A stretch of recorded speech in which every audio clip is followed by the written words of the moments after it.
रामनिवास जी का खानदान बहुत बड़ा था। 5 बेटियां और 2 बेटे उनके खुद के थे। बाकी उनके अपने सगे 7 भाई बहन भी थे, जिनके भी आगे 5-5, 6-6 बच्चे थे। कुल मिलाकर बहुत बड़ा कुनबा था। रामनिवास जी परिवार में सबसे बड़े थे, इसलिए खानदान में शादी का पहला नंबर उनकी बेटी रोशनी का ही था। खानदान की पहली शादी है तो कोई भी मेहमान छूट न जाए, इसलिए आज वो सबके साथ मेहमानों की लिस्ट बनाने में लगे थे। मैं चाहता हूँ तुम सब एक बार ध्यान से इस लिस्ट को पढ़ लो। हमारे खानदान की पहली शादी होने जा रही है तो कोई भी मेहमान बुलाना भूल ना जाए। भैया, वो चाचा जी की अमेरिका वाली बेटी को बुलाना है। चाचा जी फिर कहीं ये ना कह दें कि उनकी बेटी को नहीं बुलाया। हाँ भैया, बिंदु दीदी ठीक कह रही है, बुला लेते हैं। ठीक है, तो नाम लिख लो, फिर उसके ससुराल वालों को भी बोलना पड़ेगा। सुनिए, वो भैया के भटिंडा वाले बेटी दामाद को भी बुला लो।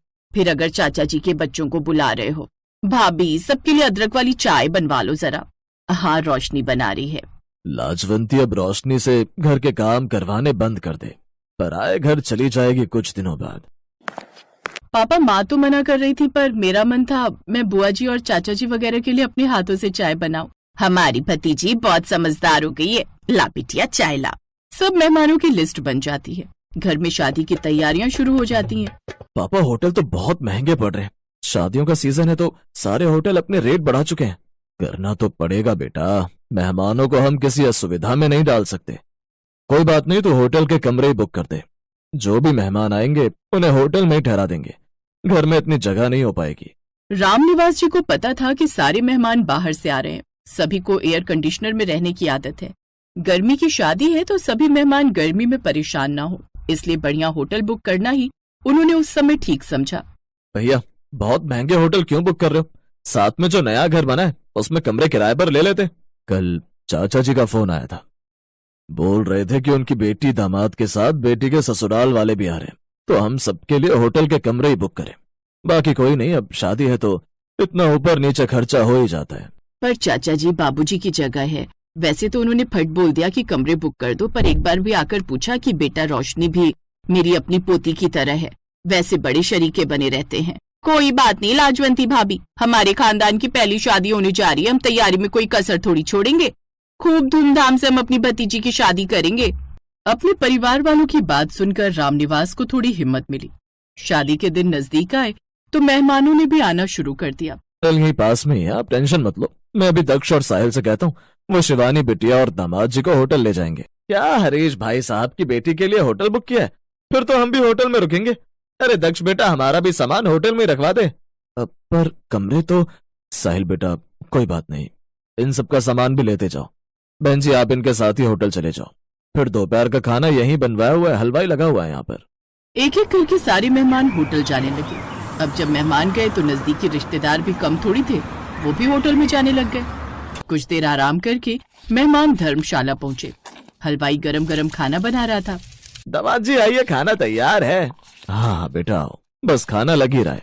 ताऊ जी, रॉकी और इनकी फैमिली ये सब हलवाइयों का बना हुआ तेल घी मिर्च मसालों वाला खाना नहीं खाते हैं। पापा एक काम करते हैं, रॉकी क्यों ना हम होटल से ही कुछ मंगवा लें? हाँ डार्लिंग, ये सब तो अनहाइजेनिक फूड है, मैं और मॉम डैड ये नहीं खा पाएंगे। कोई बात नहीं जी, चलो होटल ही चलो, यहाँ वैसे भी गर्मी है। अमेरिका वाले रिश्तेदारों का कौन सा अपना जेब से पैसे जाना था। होटल में पूरे 4 दिन कुछ न कुछ खाने को वो मंगाती रहे। शादी का दिन आया। सभी मेहमान तैयार होकर शादी में जाने की तैयारी कर रहे थे। तभी भटिंडा वाले दामाद परमिंदर और अमेरिका वाले दामाद रॉकी के बीच झगड़ा हो गया। पहले मैं लिफ्ट में जाऊंगा जी, आप कैसे घुसे चले आ रहे हो? मैं रोशनी के मामा का जवाई हूँ।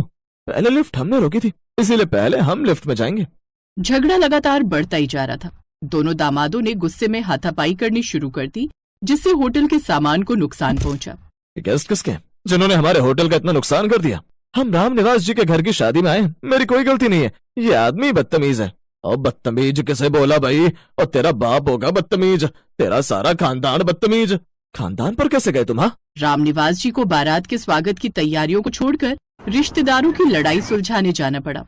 लड़ाई तो सुलझ गई, पर पूरी शादी में सबका मूड खराब रहा। पता नहीं शादी में कैसे मेहमान बुला लिए जिन्हें बात करने की भी तमीज नहीं। पापा, रॉकी और उनके पेरेंट्स आज ही अमेरिका वापस जाना चाहते हैं। उनके यहाँ बहुत इंसल्ट हुई है। शीतल बिटिया, थोड़ी देर में रोशनी की जयमाला शुरू होने वाली है। अब इस समय मुझे लगता है तुम उन्हें समझाओ कि अपने गुस्से को भूल जाएं। हमारे खानदान की पहली शादी है, भगवान के लिए ये शादी ठीक से संपन्न हो जाने दो। रामप्रसाद ने नाराज रिश्तेदारों के आगे हाथ जोड़े। उसी समय रोशनी जयमाला के लिए आ रही थी। वो गुस्से में आ जाती है। बाबूजी, ये क्या कर रहे हैं आप? इनके सामने हाथ क्यों जोड़ रहे हैं? इन्हें जब हमारी इज्जत की परवाह नहीं तो हम क्यों करें? जिसे जाना है जाने दीजिए। इन सब के जाने से मेरी शादी नहीं रुकेगी।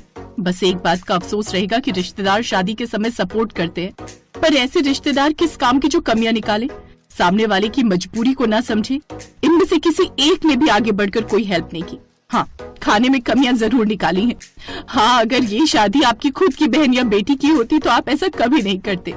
ये शादी हमारे घर है ना, तो आप सबको क्या ही फर्क पड़ेगा। रोशनी की आंखों में आंसू आ जाते हैं।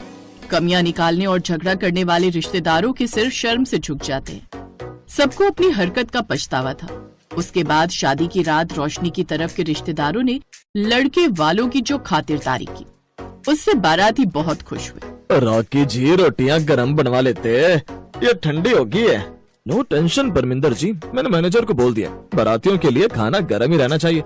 वैसे सॉरी परमिंदर जी, मैंने आपको कुछ ज्यादा ही बोल दिया था। तो मैंने भी तो आपसे गलत तरीके से बात की थी। सॉरी जी, सॉरी तो मुझे भी कहना चाहिए। लाजवंती, आज लग रहा है हमारे खानदान की पहली शादी है। देखो तो हमारा इतना बड़ा खानदान है, सभी एकजुट होकर मेहमानों की कितनी खातिरदारी कर रहे हैं। हाँ, मैं भी यही देख रही हूँ। सुनो, परमिंदर और रॉकी को देखकर लगता है इन दोनों के बीच की लड़ाई खत्म हो गई है। चलो, अच्छी बात है, खुशी खुशी हमारी बेटी की शादी होगी। अब कोई अड़चन नहीं आएगी। मेहमानों को अपनी गलती का एहसास था। रोशनी की विदाई के बाद जब रामनिवास जी होटल का बिल देने के लिए पहुँचे तो वो हैरान रह गए। होटल के बिल के पैसे पहले ही दिए जा चुके थे। रामनिवास, सब मेहमानों ने अपने अपने रूम के पैसे खुद दे दिए। गलती तो मेरी भी है। रोशनी हमारे घर की बेटी थी, हमारे भतीजे के खानदान की पहली शादी थी और हमने ही नहीं समझा। पर तू चिंता मत कर, सब मिल बांट कर हो गया है। बड़े खानदान की पहली शादी थी,